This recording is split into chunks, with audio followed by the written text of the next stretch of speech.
I pushed a Portuguese llama into a paper shredder. I have no teeth, but I can still kiss Keith. Great. My name is Keith. I love to kiss. If I can't kiss, I'll be remiss. That's good. I don't have any Keith rhymes, but my father doesn't have social media. He does read the New York Times, so he's figured out how to send me links. So whenever it's a comedy-related thing, so you know the article, a robot walks into a bar but can't do comedy, teaching AI improv. He said, I don't think you will be replaced by AI anytime soon. That's my dad. This is very cute. Anyway, I'm Keith.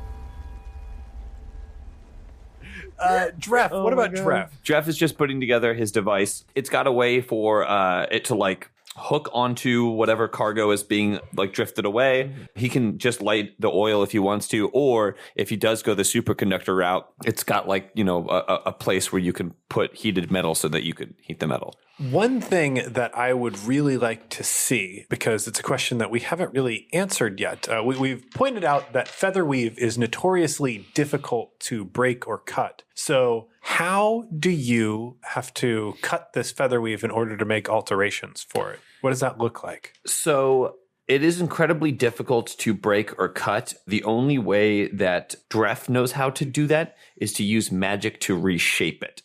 Like it won't, you can't like make cuts in it, but he can use some divine magic to like change the properties of the featherweave so that he can kind of like mold it in a way that suits his purposes here. Okay. Interesting. So yeah, like we see a little bit of that ritual and we see the final product. So Jonnit and Travis will have lots of options for it. What about Jonnit? Jonnit pretty much just like runs to his hammock, grabs like a bindle of things, and then goes to like leave under the staircase. He runs by the crew quarters. He stops. He looks at his bindle and he's like realizes that this isn't what you take on like a war mission. So he like runs into the crew quarters and like nobody's there because everybody's like working. And he just finds like a satchel bag that someone else is using and he takes it. He takes all their stuff out, throws it in the hammock, throws his stuff in the satchel, puts it on, and then like runs into the captain's room, kind of like looks at himself. He's like, yeah. Aww. And then he like runs to grab some nails. That is the only mirror aboard the ship is in the captain's quarters. That's what I love. Yeah. And Gable. Gable is just walking through things with Nodos and Wendell. I think together the three of us have been in a lot of scrapes together. We're always the kind of the more fighty ones on board.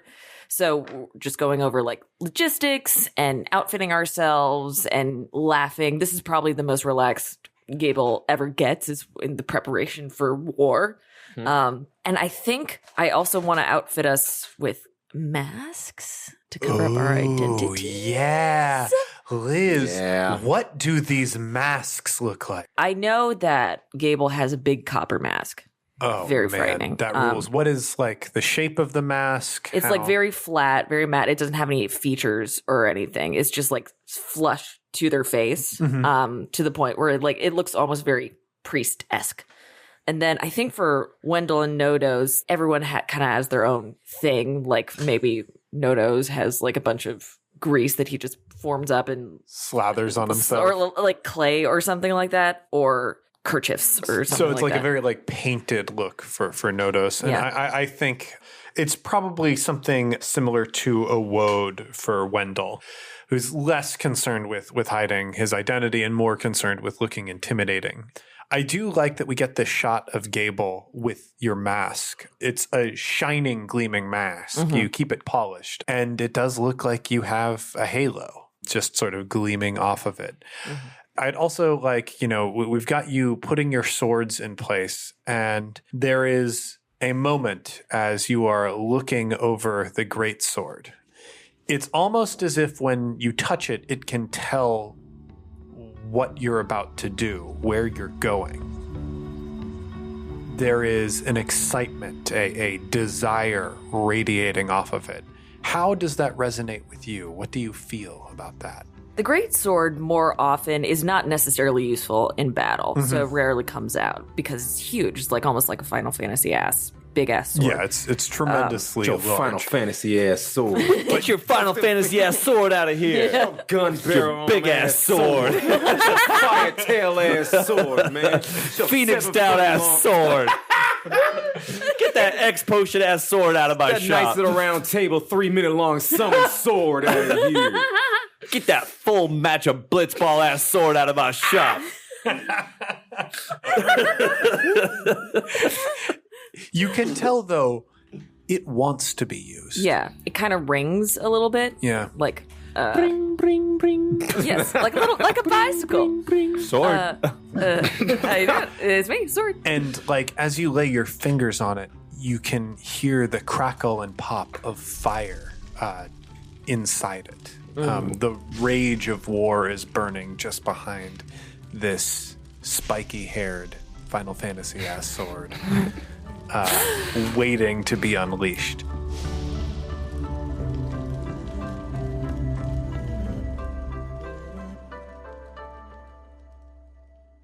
This one leg of yours zip-off pants is zipped off the entire game. Fucking sword. I'm sorry, we're all three of favorite thing. all three of your birds wear chocobos, right? Those can't fly. Work, They work, just fall right out motherfucker. of the ship.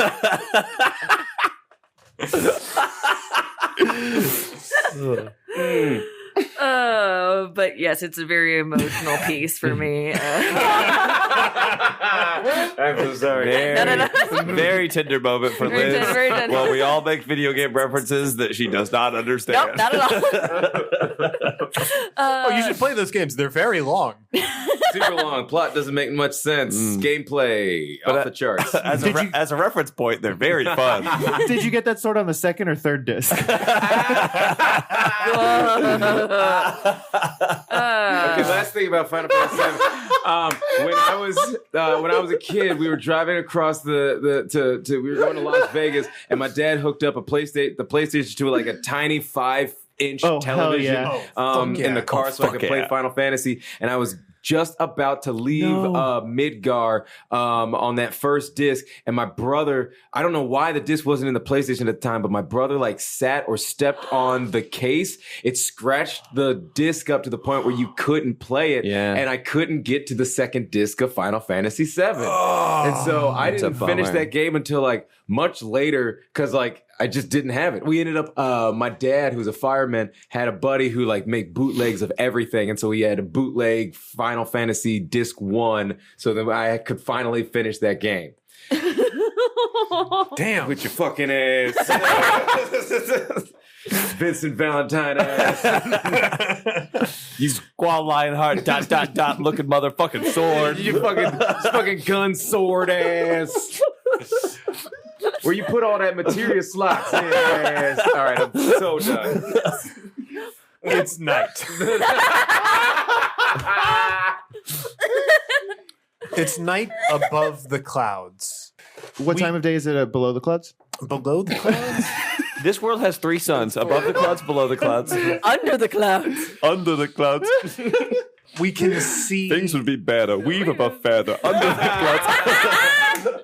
we can see miles of clouds stretched out over an inky black sky. There are scant few stars in Sphere. There are probably only 6 or 7 in the sky that mostly stay in the same place. There is, though, the moon that shines bright over this landscape, making the clouds beneath look like a sea of silver. And it is through this dark night that the wings of an albatross silently glide. And on the back of that albatross, there is a white coyote with black eyes and Jonnit. Real quick, are there any like particular commands? Because you were talking about, do you have like special commands, or is it just kind of like whatever? It's more like the confidence of saying it. Yeah. And the name of the name of the bird is It's albatross. It's called Flea. Flea. Yeah. Okay. Just a boy and his dog riding a bird onto a ship. Riding a bird named Flea. And who gets to fly Anthony Kiedis? Your ass. Jonnit is very much just like, this is the first time that he's ridden one of these birds, I'm gonna assume, and like it's a lot more intense than he gave it credit for. And the Flea, that's the fast one, right? Yes. It's booking. And so like he is very much grabbed around the neck of the bird. Like he can't even like touch his own hands together. So he's like trying to grab it, but he's also doesn't want to like make it angry, because like when Jonnit like definitely came in too hot when he was first getting on the bird, and Albatross and Flea recoiled back a little bit, and Jonnit like realized the error of like his excitement. So he doesn't want to like grab the feathers of him, but he does want to be secure. So he's just like alternating between like a grip and like nothing. So they're just kind of like zooming through like super high up, and where I guess we're just like looking for the Civility to then drop down on, right?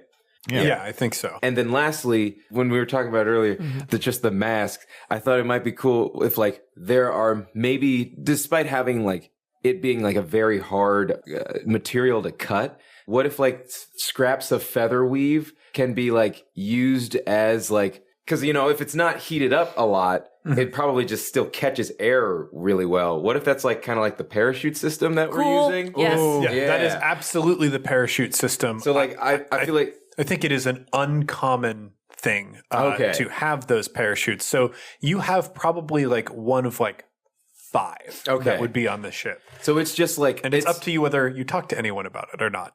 Oh, okay. Well, I think when we were all gearing up, I think that was something that like we all kind of like established. I feel like we know about it. Jonnit, he has like his flight mask, so to speak, is like a piece of feather weave that he's wrapped around his face. And so when he's ready to like to jump off, he's going to like pull it out and then use it as like a cool. glider. That rules. Oh, he's such a cool little boy. Travis is wearing a bandana made of feather weave that he'll just hold in his little mouth. That's great.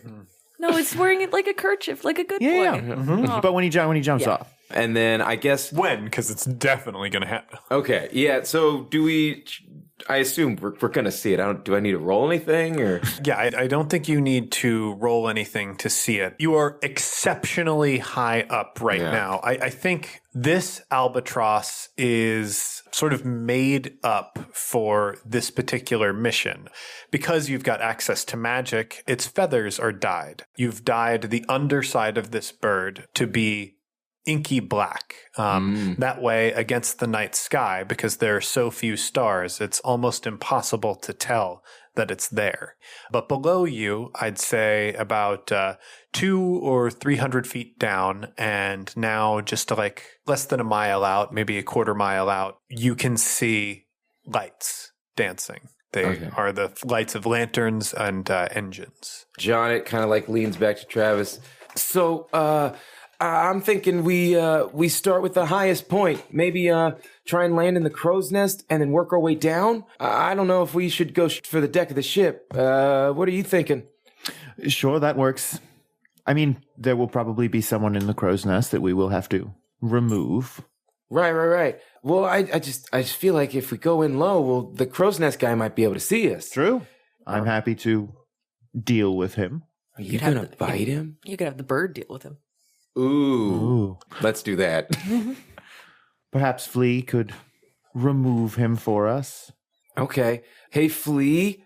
Like an eye rolls up to look at you.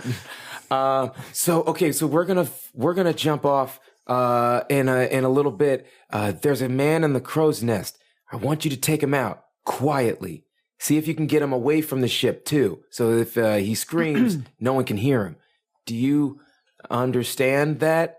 It like looks at you blinks with like one of those other lids. The little milky white film goes over its eye for a second, and then it looks back to where it was flying.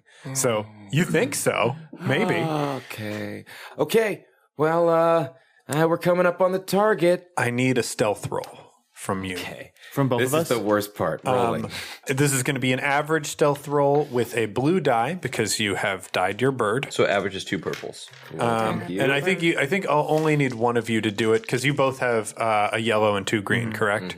Whoever wants to do it. Hey, Johnny, how about you do it? Sure. I think they both roll it, and then whoever's is better. That's how game work, right? Oh boy, what a good roll! That's a failure, correct? No, that is that's a threat. So you get 2 successes and 2 advantages. Yeah, that cool. rules. So I think we cut to the crow's nest. In the crow's nest, we see a man who is skinnier. He's got kind of like a wiry build, and he is smoking a long pipe. He's got a telescope in front of him. Next to him, he also has like a sextant and other star measuring tools. Yeah, he's got a sextant set where up. he's Got a sextant next to him. Nice. Where he's just railing, just like that zombie should be. So he's got that, but he's not really paying too much attention to them. He seems to be more lost in this pipe smoke. The smoke itself, I think, is like a little bit silvery looking. And against the night, like, I think it's got like a little bit of its own internal shine. And I think there's a tiny bit of glow about his eyes that I believe is caused by smoking whatever substance is in that pipe. He's just looking out over the night, fairly bored. And what he doesn't see is this looming darkness above him, slowly floating ever so closer in. He doesn't notice at all, doesn't turn in time for the silence to suddenly be broken by 2 large talons grabbing his arms. There is short little time for you to make sure that he does not scream as he is carried off. I think Jonnit at this point is going to be more mobile, so it will be up to you.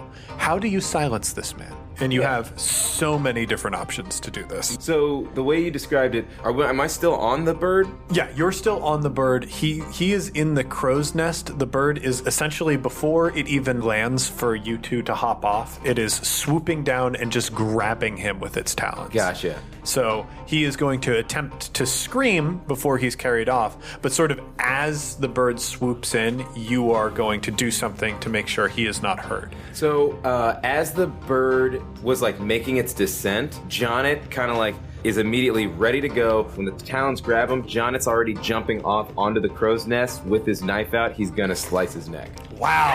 Yeah. Jonnit goes hard. War mission. That's that. All right, so I need you to make an attack roll. This is against 2 purple dice. This is your melee attack. You also are going to have a blue die for this because you have the element of surprise here. Okay.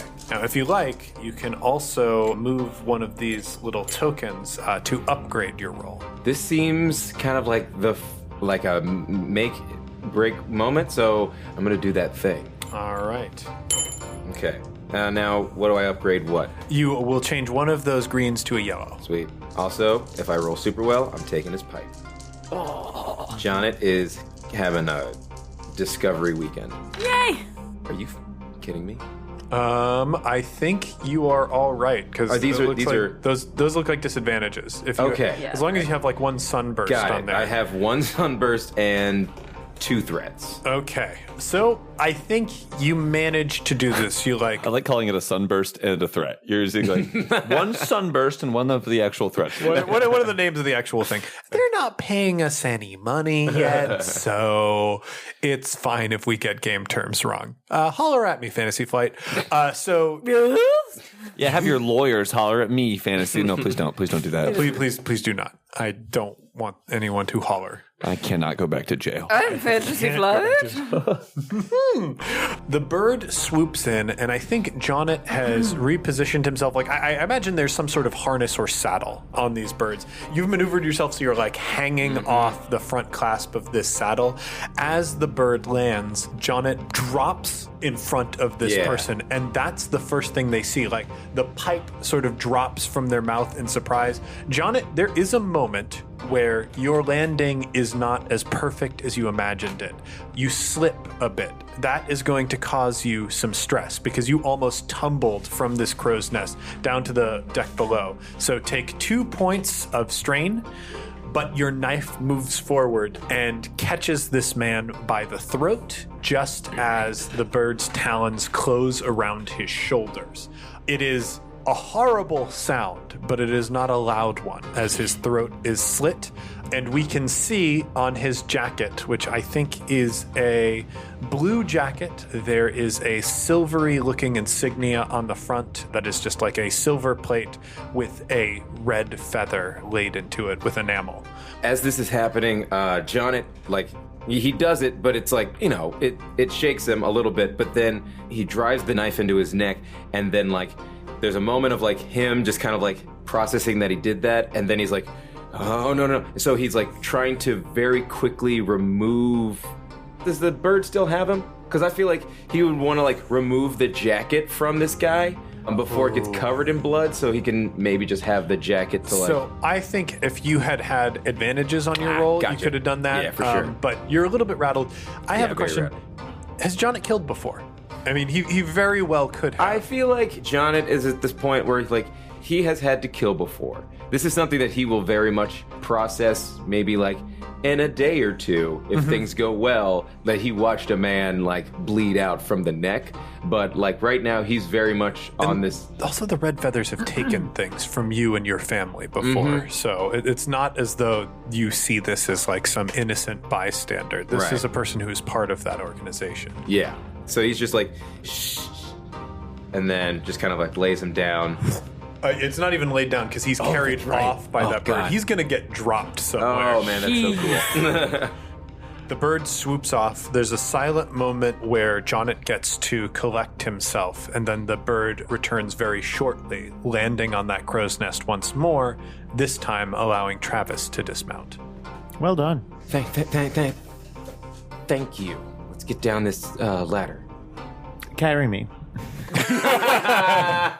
Oh, it's Well, so cute. I didn't think about that. Like Fireman Carrie. So, he hoists this coyote. Tiny little boy carrying a big old coyote. They slowly make their way down, and I guess, can I use this time while we're climbing down to just do, like, a perception check of, like, what guns are on the deck? Where does it look like we could get down? Absolutely, yeah. Give me a perception check. Coyotes can weigh anywhere from 15 to 46 pounds, so it is heavy, but not overly cumbersome. Okay. Is that any kind of difficulty on that? Yeah, there's definitely difficulty. I'm going to say of average difficulty with, again, a blue die because you've got a bird's eye view of this situation. Huh? I would like to put a hit out on James D'Amato. $10,000. You got $10,000? No, but I'll make it work. I'll take it I'll alone. call a guy. You're about to be like, I'll do it. I would like the loan to kill my friend.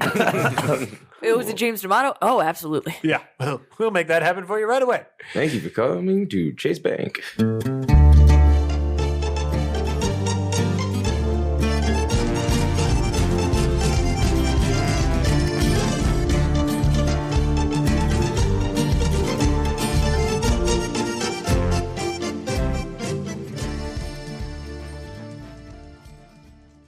Hey heroes, it's James D'Amato, your game master. Welcome to the mid-roll. Let's have a little fun. Let's play a game. If you notice which NPC's voice I screw up this week, be sure to let me know and send that in the form of a 5-star iTunes review. So if you just do that, that'll be like a fun little game we play. I do mess up an NPC's voice later on in this episode, and I'm extremely embarrassed about it. Hopefully you're enjoying the show despite that, though. If you are, I've got good news. Our 2018 one-shot drive is going amazing. We've been smashing through goals left and right, looking ahead at our big goal of hitting $8,500 a month. If we can do that, we'll be able to take campaign weekly again, which means you won't have to wait a whole 2 weeks for a new episode. So if you like what you're hearing here, head over to patreon.com/oneshotpodcast and sign up to be one of our patrons. Giving us a small amount of money each month helps us produce this show. And it'll help us produce it twice as fast if we hit that $8,500 a month goal. Before we get back to the show, I want to take a quick moment and thank some of the people who have already backed us. Alan Michael Havens, thank you. McAfee, which I don't think is the software company, thank you very much. Will Coaster, thank you so much. Leanne Piper, thank you. James Reifenstein, thank you so much. Peter Jansen, thank you. Colin Broderick, thank you so much. Kuma Mizu, thank you. Jody Arthur, thank you very much. Dele Burate Lo, hard to pronounce. God damn it, Sam Bradley. Thank you very much. Don't appreciate your difficult to read name bit. That was brutal, but thank you so much for your support. I read that for so long before I figured it out. God damn it. Melissa Robinson, thank you. Kat Williams, thank you very much. Lee McBride, thank you. Zachary Brown, thank you so much. Rebecca Gomez, thank you. Aaron Sweeney, thank you so much. Thomas O'Callaghan, thank you very much. Peter Gates, thank you. Matthew Gerard, thank you very much. Zachary Dean, thank you so much. And Sarah Pop, thank you. Thanks again to everyone who supports us on Patreon and everyone who's going to join us during this year's Patreon drive. And with all of that out of the way, let's get back into the skies.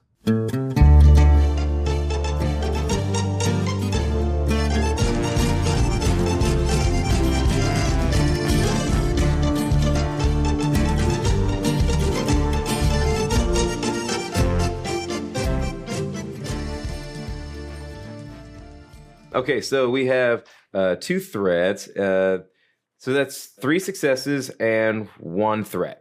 Excellent. Okay. The 3 successes is you can perfectly see exactly who is up and moving about on this deck because most everyone is carrying a lantern of some sort. Mm-hmm. So there are lights moving about below.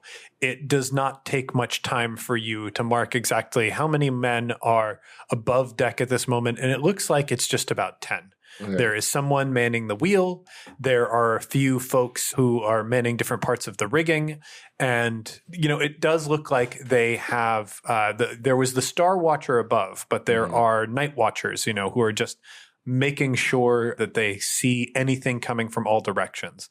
The threat is there may have been a bit of a miscalculation about exactly how many guns might be on this particular ship. Do you have nails? You do have plenty of nails. Good. So that is not a concern, but your work may have to take you longer than you thought. You can count about 20 guns above deck. Okay. Okay, so what Decemberist song goes with the montage of a boy and a coyote nailing together guns all night? I assume that there is exactly a song about that. Yeah. If you're lucky, it's the perfect crime. Yeah. There's a Decemberist song called The Boy and the Coyote Sabotaged the Guns on the Ship. Part 2.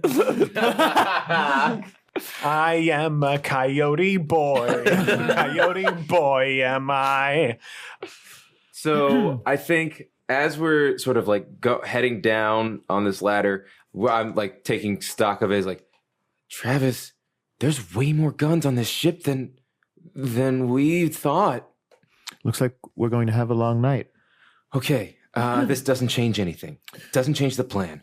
Okay, let's stick to the.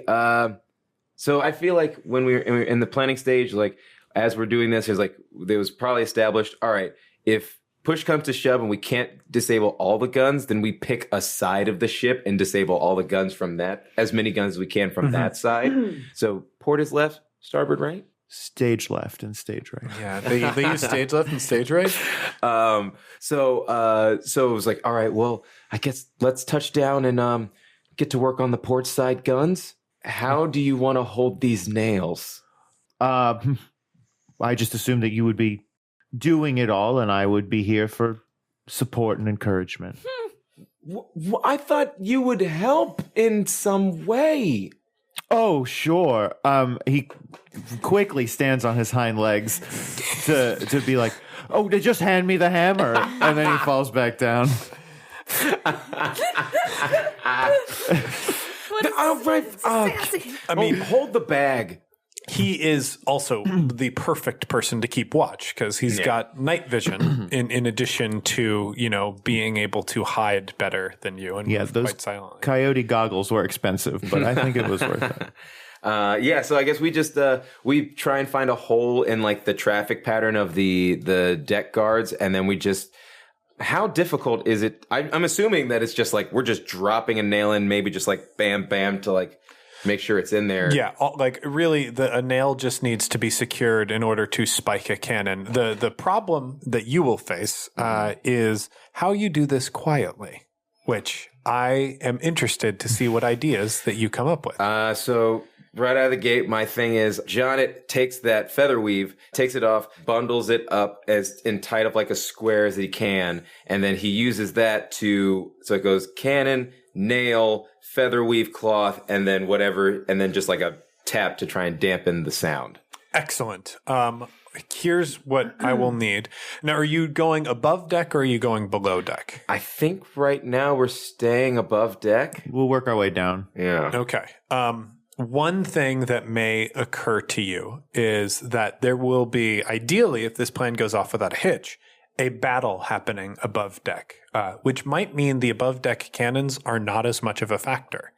So I would love if you could disable those. That'd be great. It would be really great, but you would be taking on an extra risk. Below deck, there are probably not. Deck. Yeah, there probably no one is on watch below deck. Yeah, maybe we should go from the bottom to the top. Yeah, so then I guess we flip that. We immediately find the pocket in the traffic pattern, and then we find the staircase that leads us down, and we try and make our way to like what we think is either the absolute bottom of the ship or like this is the lowest level where there are still guns, and then we start doing our work. I think your stealth roll was good enough that you were able to slip below deck without needing another stealth roll. Mm-hmm. Now that you are below deck, I think I will need stealth roll to start disabling some of these cannons. Yeah.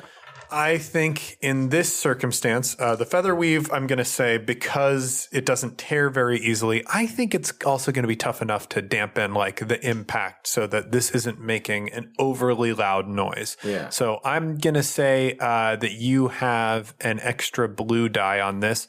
Johnny, I'm going to say in your coyote form. Oh, very good. That's what I'm doing. I'm going to say in your God damn it. I'm going to say in your coyote form, you have an extra yellow die. So I think when we combine your stealth rolls, you are rolling 2 yellow and 1 green.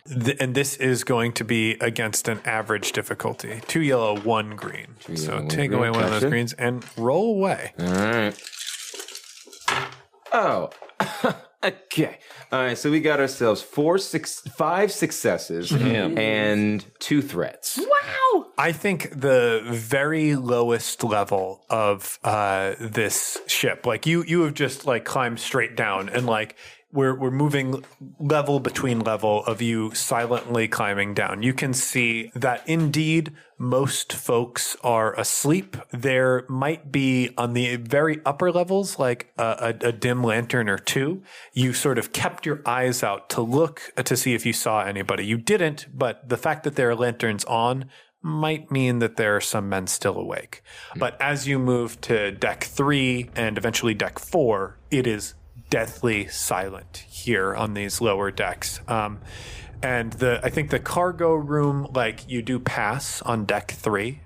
There's a moment where Jonnit stops to like sort of crane and see what this cargo might be. It's very curious. But Travis, I think, is much more mission-minded. Just grabs him by like the scruff of his shirt and then just like pulls him up. Keeps pulling him away. And down here, you do see rows and rows of cannons. There are 10 cannons on this lower level that you disable handily. I want to cut over to the ship.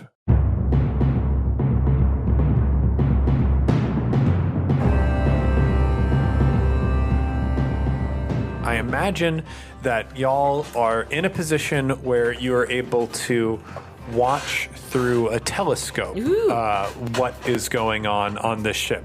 You have disabled all of the lanterns aboard your ship so that you are flying completely silently. I believe I think you've thrown black sails over the Featherweave so that at night you cannot be seen. So I think, Gable, you see the albatross swoop by the crow's nest of this other ship and grab this person and fly out just a little bit, and they just drop. Good Lord, Jonnit. God, I worry about him.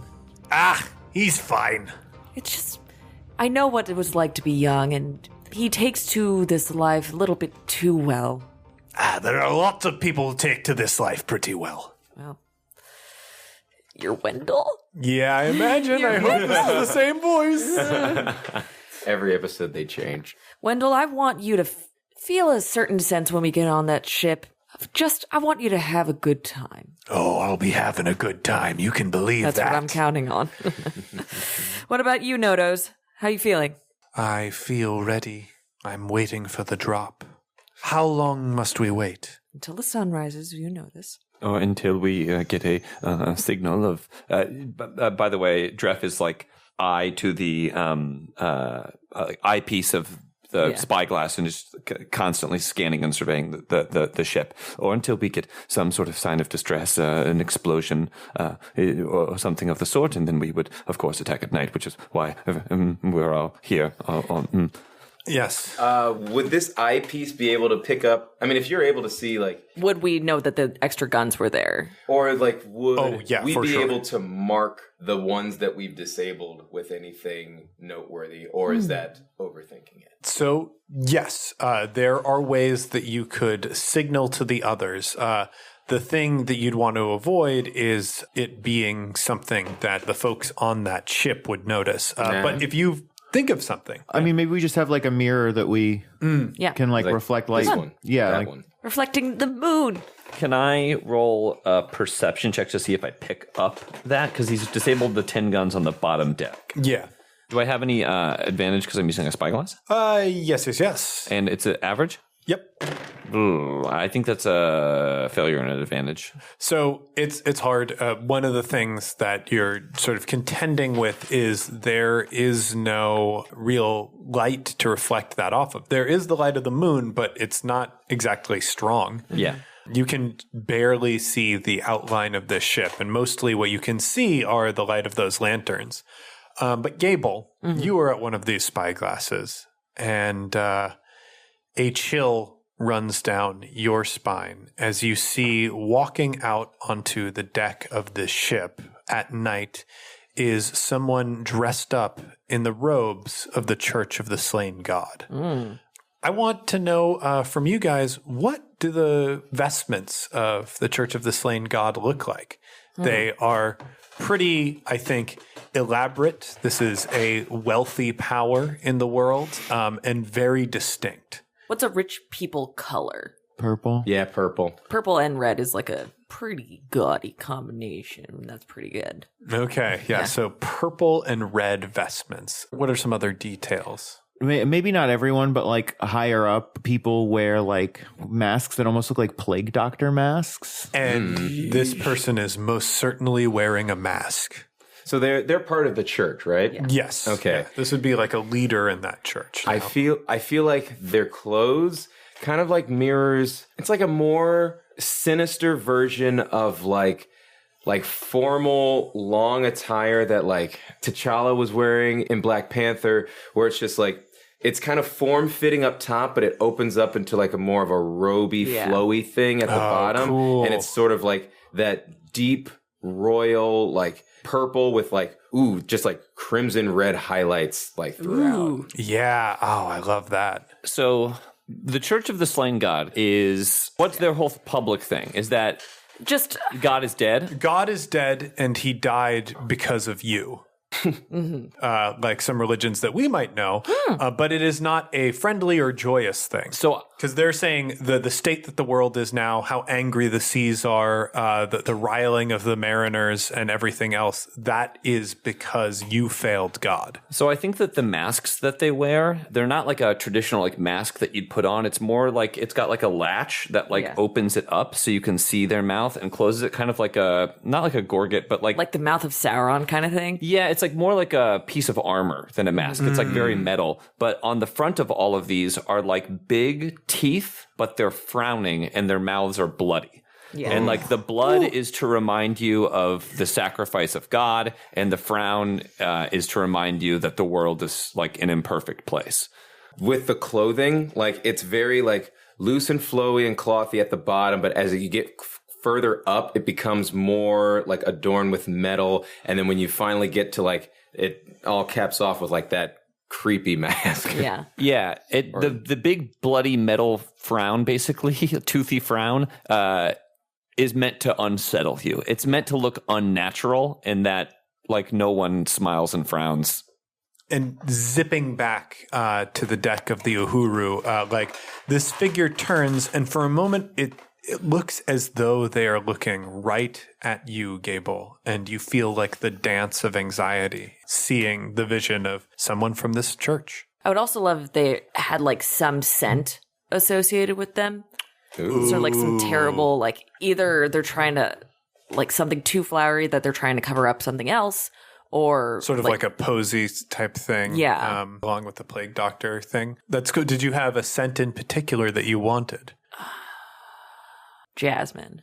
Excellent. So the smell of jasmine is thick, and Travis, that is something that you definitely would have noticed as you touched down on the deck of this ship with your enhanced scent. I snap my spyglass closed and just say, I have all I need to know.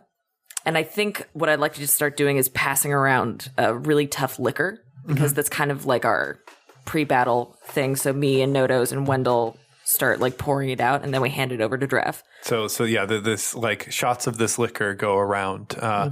Is this a liquor that we would know in our world, or is this something No, unique? It's something basically Everclear except worse. Great. It's like really, really jet fuel kind of stuff. Draff actually makes this liquor. He's the one that creates it. It is for disinfecting and like it's an antiseptic thing. But the crew takes it and then they like do some additional things to make it into like drinkable, palatable. Like they cut it a little bit. Yeah, it's drinkable, not palatable. No. But Dreff would never drink this. He takes the shot graciously, waits until everyone is taking theirs, and like tosses it behind his back. Let's cut back down onto the ship. You finished like nailing the last nail into the cannons below this deck. This went extraordinarily well. Okay, that's the bottom deck. All right, we did it. Okay. Right on. Okay. So I guess there's maybe 4 more decks. So yeah, this is the 4th deck. So there's deck 3, which is also the cargo deck. Deck 2, which is where the bulk of the crew sleeps, and then the upper deck. So I'm thinking we clear it. We disable all the cannons on the upper deck. If we get to the crew's quarters, do we try and take out some of the crew before the battle starts? I know that's not our job, but we'd be helping, right? We would, but we need to do it perfectly silently, because as soon as one makes a noise, they'll all wake up and kill us. Hey, I just love this coyote being like, the crew will kill us. So sassy. Hey, Travis. Yes. I know we're on a mission right now, but have you killed in all of your forms? Oh, sure. I've That had. bunny killed somebody? Oh, dang. I think absolutely that bunny kills people. Yeah. Just wonder how. Just falls asleep on your face. My mind is immediately going to Monty Python and the Holy Grail, you know, just like launching at someone's throat. That might be the vision that Jonnit has in his head right now. Or like tripping people down the stairs because he's so cute. Rabbits do carry a lot of disease. Intentional? Is your rabbit form more diseased than the rest of you? Rabbits are very dirty animals. Okay. Oh, I always wanted a pet. Okay, I won't. Don't. I'm. Also, Travis, do not pet. you're immune to disease yourself, right? Yeah. That's true. Yeah. You Yes, probably I'm- have all I'm kinds of nasty disgusting. fucking diseases. How old are you? How old are you? 15? Okay, let's get those cannons. Okay, let's get those Wait a minute. I need you both individually to make a perception check. How hard is this? This is a hard perception check. Three. Okay. I'm helping. So mine totals out to be 1 threat. Okay. Oh, wait, no. Mine's a wash. The X's are threats, X's are failures, the little targets are threats. Gotcha. and then the suns are successes. Suns are successes. So that is. Just like they were in the other game that you played for even 4 years, Yeah, Johnny. that's a wash.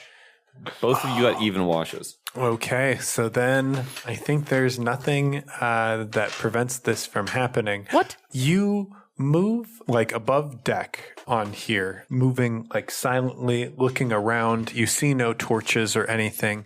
You move over towards one of the first cannons. You're about to reach for something that you can use to spike, like your bag of nails and your hammer, when you feel a hand lay down on your shoulder.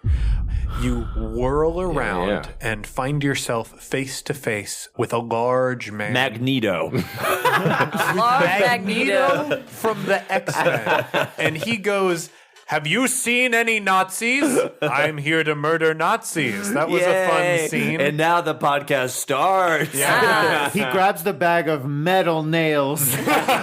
There's too much iron in your bag. And then It's a very cool scene. Magneto is extremely cool. Yeah, that scene rules. It really does. And it's so stupid too. Magneto. Oh gosh, It's great. The best. So His name is Magneto. Anyway. he places a hand on your shoulder. You see a large Ariner who stands above you by, I want to say, at least like 5-6 inches. I don't know how tall Jonnit is, but like, this is a fully adult man. yeah. He's got kind of a broad build, and he is wearing I think he's got slung over his shoulder one of those red feather jackets, especially because it's summer right now. Below deck, it would probably be too hot to be wearing everything. But he turns you around. "Oi, what's this? It looks like we've got a stowaway." And you can see his eyes are glowing with a light silvery sheen. have you seen my mommy? I got on the ship when And we were he at port. picks you up. "And a bad liar at that. What are you doing here, boy?" Jonnit, does he still have his hammer? Because I just want to like swing up at his hand and just break his elbow. Yeah. Where is Travis through all this? Travis, I think, has not been seen, but did not see this coming. Yeah, I think I walked a little farther ahead because I'm a little stealthier, and then I'm like, "Well, here's the cannon." And then I realize, turn around, and then I'll just go charging. I need you to roll your vigilance, Me or him? both of you, because it is going to matter very much whether you both go before this person or he gets to act at all. 3 successes. Oh, man. 3 successes and 1 advantage. All right, you guys are extremely lucky as this person only rolled 2 advantages. So you have a chance to take them out before they get to act. There are 2 PC slots and then his slot. What do you do? I'll take the first one if that's Do it. cool. That's yeah, right. So I forgot that. I'll charge at him. How does combat work when I'm a puppy? I'll take this one, James. I'm just a little puppy. What is your melee combat roll? 1 green. 1 green. Whoa. Wow. Oh man, that's... Boy, I can't believe you didn't give yourself. Oh, I guess you took ranged or something, right? I feel like your combat stats should change when you shapeshift. I think you are certainly better. I think you can roll your ranged combat roll when you're a coyote. I like the idea of like when you are an animal, like you're like if you're a bunny, you probably have like really bad combat stats of everything, but you probably have like better stealth or better, something Better like stealth that. and speed for sure. Yeah. So you have to speed. make 4 of these papers, is what we're saying. I think I will have to make you some like cards for a your chart of various some animal sort, yeah. forms. But yeah, your coyote form is definitely best suited to fighting. Okay, so I'll do 3 green. What's the difficulty? Difficulty on this is going to be average because that is the difficulty when you are engaged in melee. Oh, with I someone. knew that. No, you fucking did. And now we're remembering. So yeah, I'm just gonna charge and try and like take out his. Crotch. Yeah. Nice. You go right for the crotch, the most lethal sort of. I'll go for like the leg to try and disable his leg. All right. No, that is 3 advantages and 2. 2 threats, so Oh, so one one advantage advantage. total. So you are going to be prevented from doing any real harm to this person, but you will have an advantage that you can pass off to Tyler. So how do you make what Tyler is going to do easier for him? I dive at his leg and like miss with my bite, but then I run along behind him. So if you can like get him to step backwards, he'll trip the over old me. Melvin. Okay. All right. So you have a blue die to this roll, and it's of average difficulty, so 2 purple. Be aware, your big goal is to prevent him from raising an alarm. Yeah. If you can take him out, great. But what are you going to do? I don't know. And I feel like in the heat of the moment, like this is just gonna. He still has me. Oh, for sure. Okay. Yeah. I like hammer in one hand. I'm gonna try and cut his throat while he's still got me. Yeah. With the hammer, too. You have the hammer. Flip it to the claw side. My knife hammer. So yeah, I've like he's got me like. Well, let me roll first. So what's this gonna be? So it's average difficulty, so 2 purple. You've got that 1 blue die. Oop. You also, will remind you, you can move one of these over to upgrade your roll, change one of your greens to a yellow, or you can move one of those to beseech a luminary for intervention and see if that will work out in your favor. Avoiding the roll entirely, but perhaps getting some sort of supernatural aid. Oh. You know what? I'm down with. So I can continue to draw from that bowl, even though I've already used it once. So yeah, there are 3 left in your favor, and right Oh. now there are 2 in my favor, and I'll be able to use these to upgrade my rolls and Gotcha. do all sorts of dark deeds. Yeah.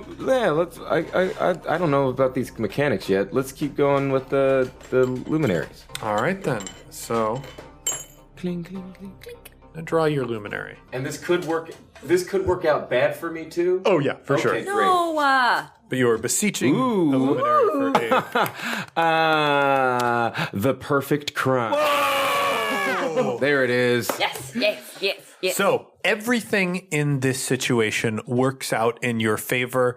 Both intention and coincidence move with you. I will And just do I- pull up the perfect crime here so that I can Do I get to paint this? read you. Oh, yes. You will Yes. have full narrative control over this. Divination. Plans in motion are destined to bear fruit. Even if there are elements that were unaccounted for, the winds of fate have conspired to make them advantageous. This does not mean that events will unfold exactly as people desire, just that it will place you at advantage. So it might not be the vision of you like cutting this guy's throat, but something is about to happen in your favor that you have control over as the player to narrate that will make it so that you are not discovered and your deeds remain completely silent. Okay. What is that? Does this result in this dude being dead, or are we still in combat? I think it's completely up to you. If you want this dude to be completely out of the picture, he can be, but things are working out for you right now. This Okay. is exactly the luminary that you would want to pull in this situation. Gotcha. Yeah, he's got me. I take a swing with my knife. It doesn't work. He just like moves back a little bit, like he's got a long neck. But then with that momentum on the backswing, I come at him with the hammer and I hit him like right in the solar cortex, where you hit somebody if you're trying to like take the wind out of them. Yeah. So like I hit him right there with the hammer. He immediately expels all the air he's got. He's like just trying to like gasp, but he's not making any noise. And in that, he drops me and trips over Travis on the ground. I feel like in that moment, So I think when he trips over me, he falls overboard, Yeah. and Ooh. I think he's and going to fall right out the window. and Yeah. on his way down, he's not wearing his jacket, so it like it falls So we're able to take his jacket. Yeah. It's a pretty far fall, and then he gets swallowed by something in the sea. Oh, I mean, that's way the far below. But Yeah, I mean, it happens. That's what happens too. yeah. It's the perfect crime. I mean, it is the perfect crime. So you hit him, knocking the wind out of him. He falls backwards, I think, tripping over one of these cannons. And I think the ship is going to take a light turn. The cannon like rolls forward on its wheels, and like that shunts him out the window hole where the cannon fires from. And he falls, and way, way, way down, there's a splash, and then something from the sea takes him. And then it burps.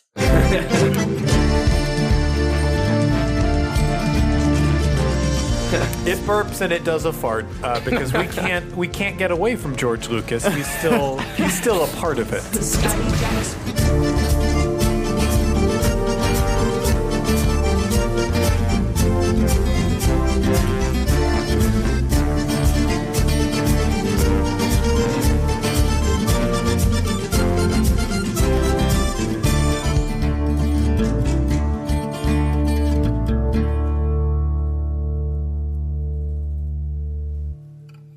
Well, since Spit has just tucked Jonnit in for a nap, I believe I will be reading the letter. I believe that at nighttime, it's not called a nap. It's just sleep.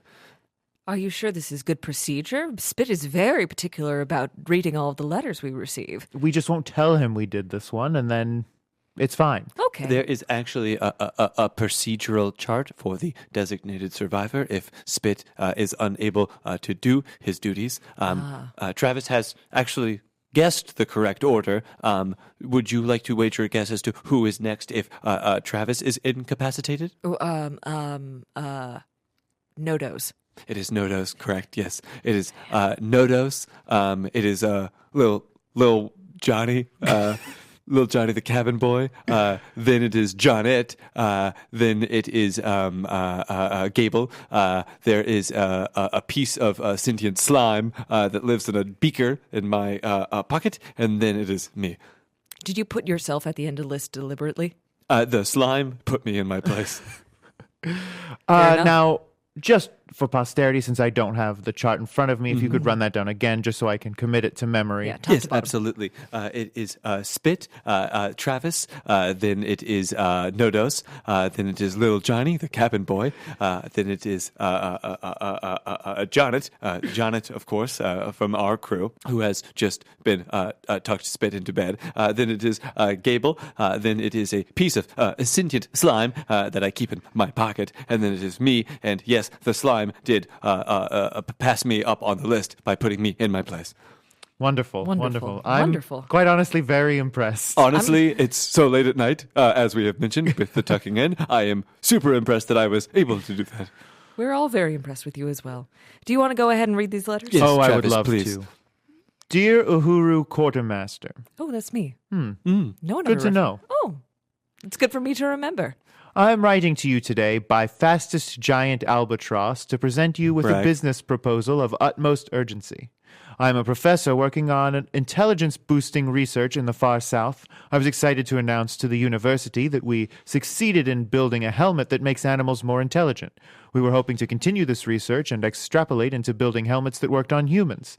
They are quite distinctive in their white, form-fitting caps and a glowing ball of feather weave on top that flashes when the subject is surprised. Unfortunately, our monkey subjects were able to break free of the lab and are currently scattered across the island where we conduct our research, taking the prototype helmets with them. We need these test subjects returned alive and unharmed. I'm writing to you, the quartermaster, as I have enclosed, with this letter 4 large butterfly nets made of a special type of charged feather weave. When the net comes into contact with one of our special helmets, it will paralyze the subject, allowing them to be returned to the lab. We have heard of your expertise with less traditional procurement jobs and request that you send 4 of your best sailors to help us capture our escaped apes. Please journey to our research island at all hassle. Oh, it will be. The reward will be extremely generous. Some have described our compensation package as bananas. Sincerely, the professor. Were the people who described the compensation package as bananas aware of the very obvious pun? Pretty on the nose there. What with their the context of It's their work. So hard you can't tell through the tone of a written message if a person is making a baller-ass joke or if they are simply a happy coincidence. Well, even if it were a joke, it wouldn't be that good.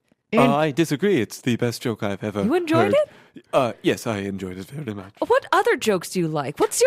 We've been trying to figure this out for a while. We don't know how to make Dref laugh. I have a joke that I am quite fond of. Oh, please. Please. Oh, why did the monkey fall out of the tree? Oh, because it was dead. Because the monkey was...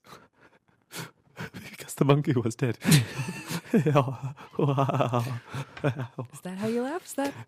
When I'm truly tickled to pieces, I cannot contain myself. I've got one. Oh, yes, please, Travis. Have you ever seen elephants hiding in trees?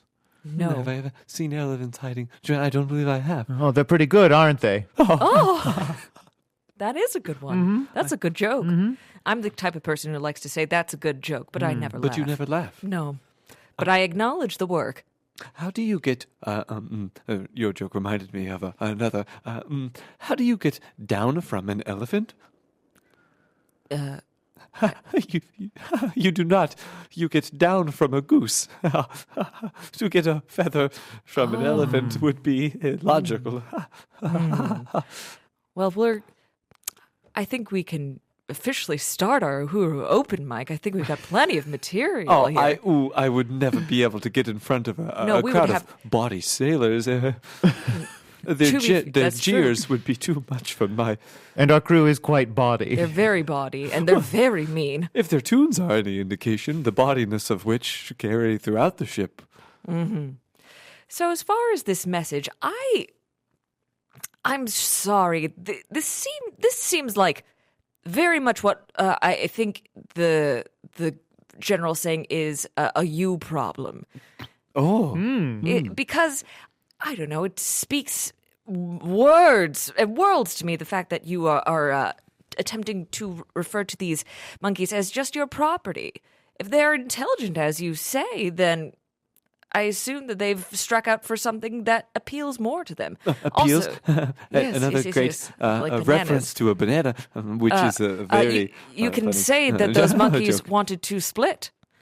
Now, are these monkeys or are these damn dirty apes? The delineation between an ape and a monkey is one of quite the... You know, in French, they don't have a word for ape. I'm sorry? There's no French word for ape. What What did they is say French? instead? Oh, come on. We have bananas, but not the French language. All right, yeah, I mean, well, that is quite a leap, but I'll humor you. And what word do they use in replacement? They just say big monkeys. Really? Oh. Truly. That's so much more work. It's They very could've just silly. made- It's very silly. What are small monkeys called small monkeys? They're just called monkeys. Oh, so that's what we call fat shaming. These big monkeys. Well, These they're big, enormous monkeys. They're large, not fat. The enormous monkeys. The biggest monkeys I've ever seen. If I told a person that they were large, not fat, I imagine that would go very poorly for me. What if it was someone like Andre the Giant? Who?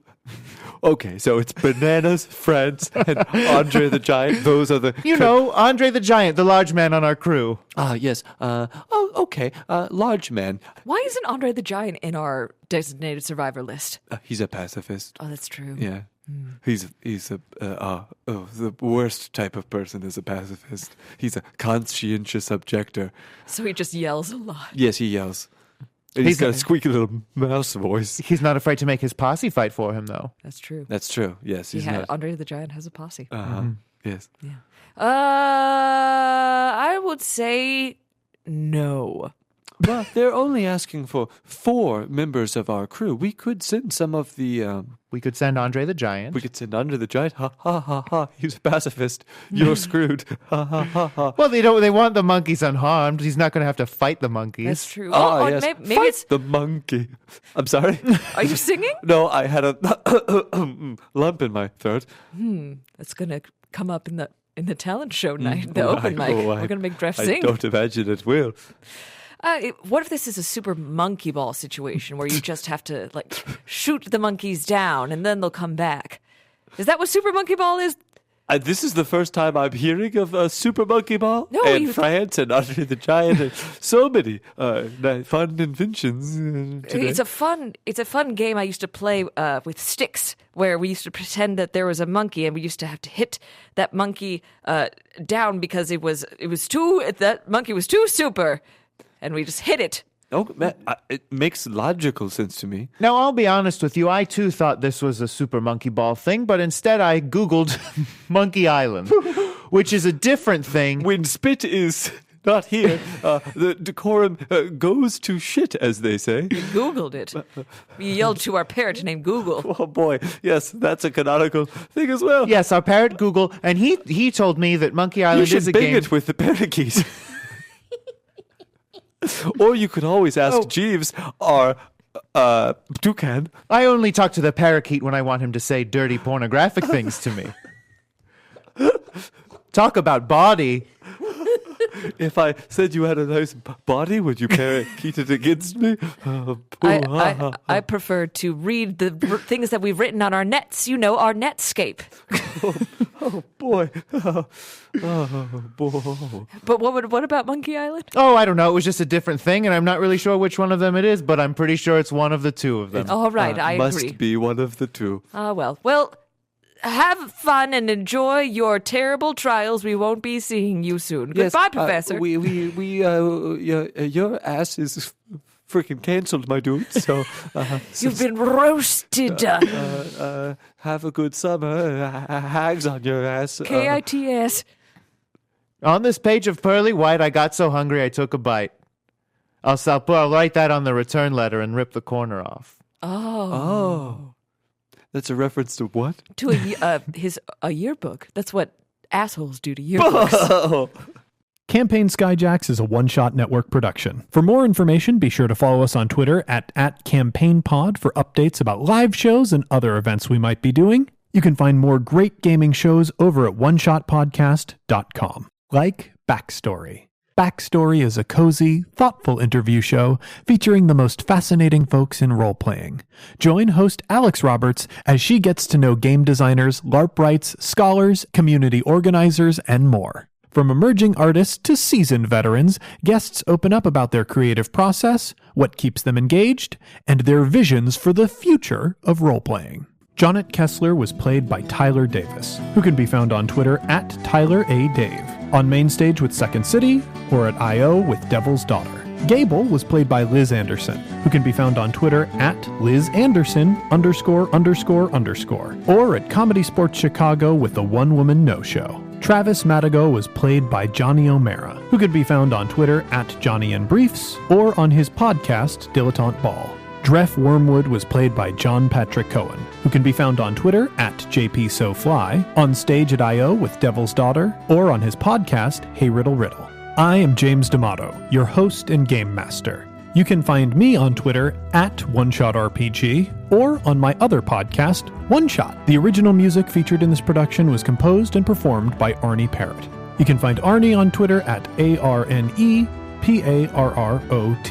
and you can find more of his work at atptunes.com. This episode was edited by Casey Toney, who can be found on Twitter at CaseyPoney, spelled CaseyPoney, or on his own podcast, Neoscum. Our logo was designed by Fiona Shea, who can be found on Twitter at FionaPup. The world of Sphere was inspired in part by the music of the Decemberists and the card game Illimat, property of Together Studios. The role-playing game used for this production is a modified version of the Genesis role-playing system published by Fantasy Flight Games. There are no kings. Take flight, heroes. Health to the strangers who've ever been kind, and once for our friends ne'er to rise. Twice to the dearest we're leaving behind, who know we can never deny the call of the sky.